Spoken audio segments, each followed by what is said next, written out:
జై శ్రీరామ్. 2022 నుంచి 2025 ఆగస్టు వరకు మొత్తం 18 ప్రెడిక్షన్స్ అనేవి ప్రూవ్ అయ్యాయి. ఇవన్నీ కింద డిస్క్రిప్షన్ లో ఇవ్వడం జరుగుతోంది. 2026 జూలై లోపల ఇండియాకి పాకిస్తాన్కి మళ్లీ యుద్ధం రాబోతోంది.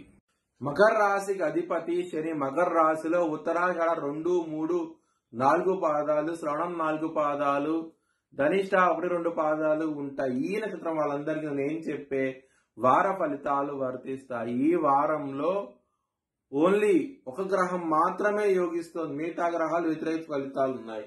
తృతీయంలో శని భగవానుడు మాత్రమే యోగిస్తున్నారు, మిగతా గ్రహాలని వ్యతిరేకత ఫలితాలు ఉన్నాయి.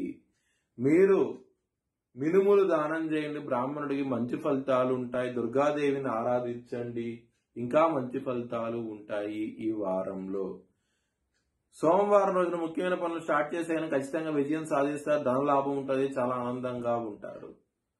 బుధవారము శనివారం రోజున ముఖ్యమైన పనులు స్టార్ట్ చేస్తే గనక వ్యతిరేకత ఫలితాలు ఉంటాయి, ధన నష్టం వచ్చే అవకాశం ఉన్నది, కొంచెం జాగ్రత్త తీసుకోండి. మకర రాశి వారికి కుటుంబ పరంగా ప్రాబ్లమ్స్ ఉన్నాయి. కుటుంబాధిపతి అయిన శని తృతీయ స్థానంలో ఉండి, సూర్య భగవానుడు అలాగే రాహు గారు 2వ స్థానంలో ఉంటాము. ఈ గ్రహాల ఇట్లా ఉండటం మూలంగా మీకు ఫ్యామిలీ పరంగా ప్రాబ్లమ్స్ అనేవి ఉంటాయి. ధన పరంగా మాత్రం మీకు ఎటువంటి ప్రాబ్లమ్స్ ఉండవు. లాభాధిపతి 10వ స్థానంలో ఉన్నారు, 2వ స్థానంలో రాహు ఉన్నారు.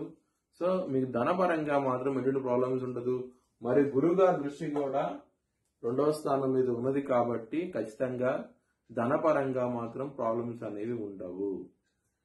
లవర్స్ కి మాత్రం ప్రాబ్లమాటిక్ గా ఉంటది ఈ వారం అనేది, కొంచెం జాగ్రత్త తీసుకోండి, ఇబ్బంది పడే అవకాశం ఎక్కువగా ఉన్నది ఈ వారంలో. శత్రువులు అనే వాళ్ళు ఉండరు, మీకు శత్రువులు మిత్రులు అవుతారు, చాలా ఆనందంగా ఉంటారు ఈ వారం అనేది. హెల్త్ పరంగా మాత్రం ప్రాబ్లమాటిక్ గా ఉంటది ఈ వారం అనేది, కొంచెం జాగ్రత్త తీసుకోండి, ఇబ్బంది పడే అవకాశం ఉన్నది ఈ వారంలో. మ్యారేజ్ పరంగా చాలా బాగుంటది, ఎటువంటి ప్రాబ్లమ్స్ ఉండవు ఈ వారంలో. అయితే బిజినెస్ పరంగా చాలా బాగుంటది, బిజినెస్ లో ఎక్స్పాన్షన్ చేయగలుగుతారు, చాలా బాగుంటది.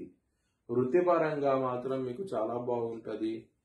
ఇక్కడ 10వ స్థానంలో కుజుడు బుధుడు ఉన్నారు. సో దీని మూలంగా మీకు వృత్తిపరంగా మాత్రం ఎటువంటి ప్రాబ్లమ్స్ ఉండవు, చాలా ఆనందంగా ఉంటారు. కానీ ఇక్కడ దశమాధిపతి అయిన శుక్రుడు నీచబడతాడు 9వ స్థానంలో, దాని మూలం కొంచెం జాగ్రత్త తీసుకోండి. మరీ ఎక్కువ ప్రాబ్లమ్స్ రావు, కొంచెం ప్రాబ్లమ్స్ అయితే వస్తాయి. మీ భవిష్యత్ వివరాల కోసమై హెచ్ఎల్ జ్యోతిష్యాలను సంప్రదించండి. Please like, share and subscribe my channel.